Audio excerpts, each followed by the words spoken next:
एक बार की बात है। एक टूनी नाम की एक चिड़िया रहती थी। टूनी के पिता बचपन में ही गुजर गए थे और उसकी माँ को गुजरे 3 महीने हो गए थे।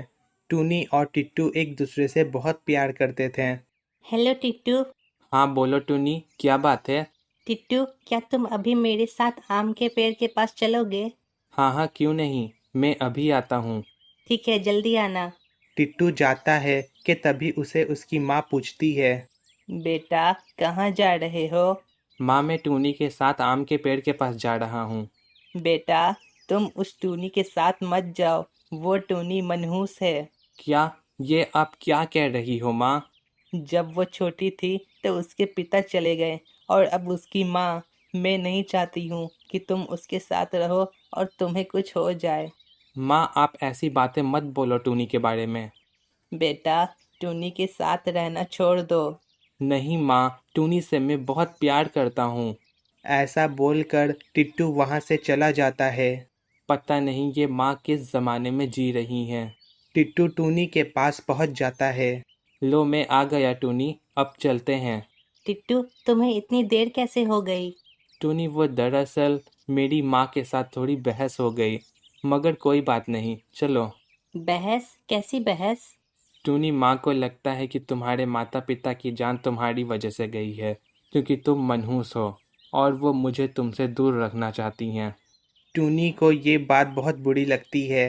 अच्छा, तो वो ऐसा बोल रही थी। मगर तुम फिक्र मत करो, मैं घर जाके उन्हें समझाऊंगा।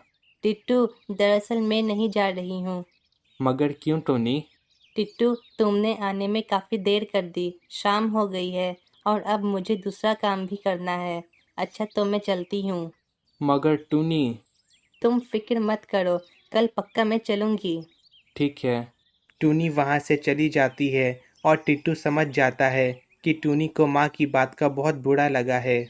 मैं जानता हूँ कि टूनी को माँ की बात का बहुत बुरा लगा है। मैं माँ को समझाऊंगा। टिट्टू वहाँ से घर आ जाता है। बेटा, मुझे पता था कि तुम अपनी माँ की बात ज़रूर मानोगे। तुम नहीं जाओगे। माँ, दरअसल टूनी को एक काम याद आ गया था, तो हम नहीं जा पाए। हे ऊपर वाले, आपका बहुत बहुत शुक्रिया। ऊपर वाले ने हमारी सुन ली। टिट्टू अपनी माँ को समझाता है। माँ, आप समझो, टूनी मनहूस नहीं है। नहीं बेटा, जिसके माता पिता नहीं होते हैं तो समझ जाओ कि उसने अपने माता पिता को खाया है। माँ, आप टूनी के बारे में ऐसा मत बोलो। बेटा, मैं तेरा भला ही चाहती हूँ। मैं नहीं चाहती हूँ कि तुम टूनी के साथ रहो और फिर तुम्हें कुछ हो जाए। माँ, आप टूनी के बारे में कुछ मत बोलो, मुझे बुरा लगता है। टूनी के आगे तू अपनी माँ को भी भूल रहा है। टिट्टू और बर्दाश्त नहीं कर पाता है और वो वहाँ से चला जाता है। माँ, टूनी के बारे में ऐसा क्यों बोल रही हैं? बेचारी का इस दुनिया में कोई भी नहीं है। टिट्टू कबूतर के यहाँ आता है। अरे टिट्टू, तुम इतनी रात में यहाँ क्या कर रहे हो? कबूतर, अब मैं तुझे क्या बताऊँ। माँ टूनी को मनहूस मानती हैं और भला बुरा बोलती हैं। मुझसे टूनी की बेइज्जती बर्दाश्त नहीं होती है, गुस्सा आने लगता है। देखो टिट्टू, तुम्हारी माँ तुम्हारी परवाह करती है। तुम अपनी माँ को अच्छे से समझाओ, तब वो समझ जाएंगी। ठीक है, कोशिश करूँगा। टिट्टू, अभी तुम अपने घर जाओ, आधी रात हो गई है। ठीक है, मैं जा रहा हूँ। और हाँ, रास्ते में कोई मिले तो रुकना मत और उससे बात भी मत करना। ठीक है। टिट्टू घर के लिए निकल जाता है। काफ़ी रात हो गई है। तभी टिट्टू को एक पेड़ पर बैठी एक काली कौवी बुलाती है। मेरे पास आओ, मैं सबका भविष्य बताती हूँ। रात का वक्त है, मुझे किसी से बात नहीं करनी चाहिए। मैंने तुम्हारा भविष्य देखा है। तुम्हारा भविष्य बहुत बुरा है। तुम्हारी माँ के बारे में है। टिट्टू जैसे ही अपनी माँ का नाम सुनता है वो वहाँ पर आ जाता है। आपने मेरी माँ के बारे में मेरा क्या भविष्य देखा है?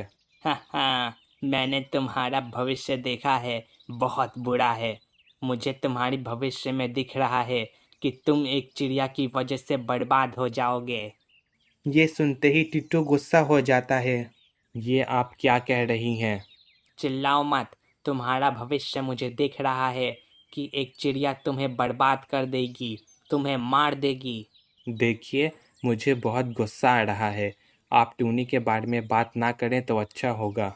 अच्छा, तो उसका नाम टूनी है। मुझे दिख रहा है वो टूनी तुम्हें मार देगी एक दिन।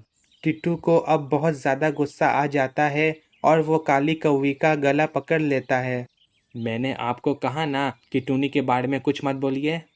टिट्टू गला जोर से पकड़ लेता है, जिस कारण काली कौवी वहीं पर मर जाती है। अरे अरे, ये क्या हो गया? लगता है कि ये मर गई। टिट्टू बहुत डर जाता है। अरे, ये मैंने क्या कर दिया? मुझे अपने गुस्से पर काबू रखना चाहिए था। अब मैं क्या करूं? मुझे कुछ समझ नहीं आ रहा है। तभी वहां पर टूनी आती है। अरे टिट्टू, ये कौन है और इसे क्या हुआ? टिट्टू घबराकर बोलता है। टूनी, दरअसल मैंने गुस्से में आकर इसका गला दाब दिया और ये मर गई। क्या? ये तुमने क्या कर दिया? अब सब हमें मार देंगे। टूनी, मुझे बहुत डर लग रहा है। टूनी को टिट्टू का रोना देखा नहीं जाता है। टिट्टू, तुम यहाँ से जाओ, मैं संभाल लूंगी। मगर टूनी, तुम अकेले कैसे संभालोगी? मैं तुम्हें छोड़कर नहीं जाऊंगा। टिट्टू, मेरी बात मानो। हम दोनों जितना देर करेंगे, इसको छिपाना उतना मुश्किल हो जाएगा।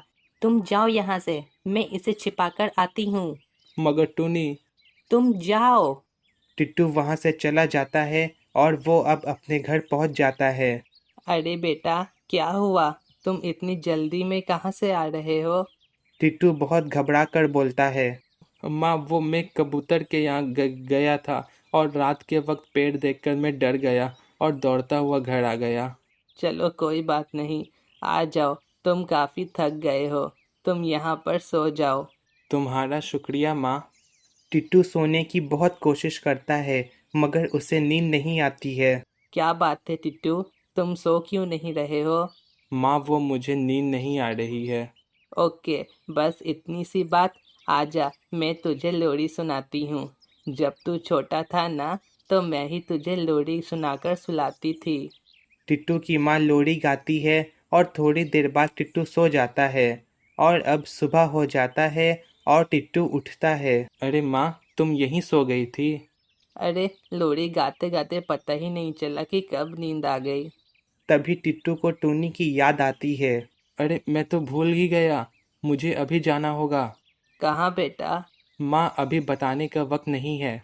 मगर बेटा, कुछ तो बता के जाओ कि कहाँ जा रहे हो। माँ, मैं कबूतर के यहाँ जा रहा हूँ। ऐसा बोलकर टिट्टू वहां से उसी जगह पर आता है जहां पर उसने काली कौवी को मारा था। अरे, यहाँ तो कोई भी नहीं है। कहाँ चली गई टूनी? मैं टूनी को उसके घर पर जाकर ढूंढता हूँ। टिट्टू टूनी के घर जाता है। अरे, यहाँ पर भी कोई नहीं है। कहाँ चली गई टूनी? मुझे उसकी बहुत फिक्र हो रही है। हाँ, मैं कबूतर के घर जाकर देखता हूँ। टिट्टू कबूतर के घर जाता है। अरे टिट्टू, तुम इतनी सुबह यहाँ क्यों आए हो? कबूतर, क्या टूनी यहाँ आई है? नहीं तो, टूनी यहाँ नहीं आई है। क्यों, क्या वो मिल नहीं रही है? टिट्टू मन में सोचता है। अगर मैंने बता दिया कि टूनी नहीं मिल रही है तो ये सबको बता देगा और फिर सब मिलकर टूनी को ढूंढेंगे। और अगर कहीं उन्हें काली कौवी मिल गई तो? नहीं नहीं कबूतर भाई, ऐसा कुछ नहीं है। अच्छा, अब मैं चलता हूँ। टिट्टू घर आता ही है कि तभी वो देखता है कि काला कौवा टूनी को एक पिंजरे में बंद करके रखा हुआ है। अरे, वो तो टूनी है। टिट्टू वहां पर आता है। अरे टूनी, तुम इस पिंजरे में क्या कर रही हो? क्या कर रही हो? मतलब इसने मेरी पत्नी को मारा है। उसकी लाश ले जाते हुए मैंने इसे पकड़ लिया। देखो, इसे छोड़ दो। छोड़ दो? पता है, जब मेरी पत्नी का मैंने लाश देखा तो मेरा खून खौलने लगा था। बहुत गुस्सा आ रहा था उस वक्त मुझे। कौवे भाई, मैं तुम्हारे आगे हाथ जोड़ता हूँ, इसे छोड़ दो। बिल्कुल नहीं, इसने मेरे प्यार को मुझसे छीना है। अब मैं इसकी जिंदगी इससे छीन लूंगा। देखो प्लीज, ऐसा मत करो। तभी टूनी बोलती है। मैं टिट्टू से कुछ बात करना चाहती हूँ। तुझे क्या लगता है कि मैं तेरी बात मानूंगा? देखो, मैं आखिरी बार टिट्टू से बात करना चाहती हूँ, प्लीज। काला कौवा मान जाता है और दोनों एक पेड़ के पीछे बातें करते हैं। टूनी, इसने तुम्हें कैसे पकड़ा? इसने मुझे लाश ले जाते हुए देख लिया था। उसे तो मैंने मारा है, तो सजा भी मुझे मिलनी चाहिए। टिट्टू, मेरा इस दुनिया में कोई नहीं है। मैं मर जाऊंगी तो किसी को फर्क नहीं पड़ेगा। मगर तुम मर जाओगे तो तुम्हारी माँ का क्या होगा? वो तुमसे बहुत प्यार करती हैं। टूनी, मैं तुम्हें जाने नहीं दे सकता हूँ। फिक्र मत करो, हम दोनों एक दिन ऊपर एक साथ मिलेंगे। टूनी, ऐसी बातें मत करो। मैं तुमसे सच्चा प्यार करती हूँ। मैं तुम्हें और तुम्हारी माँ को दुखी नहीं देख सकती हूँ। ऐसा बोलकर ट्यूनी वहाँ से चली जाती है। टूनी, टूनी, टूनी, मेरी बात सुनो। तभी वहाँ पर सभी पक्षी आने लगते हैं टूनी को सजा देने के लिए। प्लीज़ टूनी को छोड़ दो, इसे मत मारो। सभी पक्षी टूनी को फांसी पर लटका देते हैं और यहाँ पर हमारी ये कहानी ख़त्म होती है।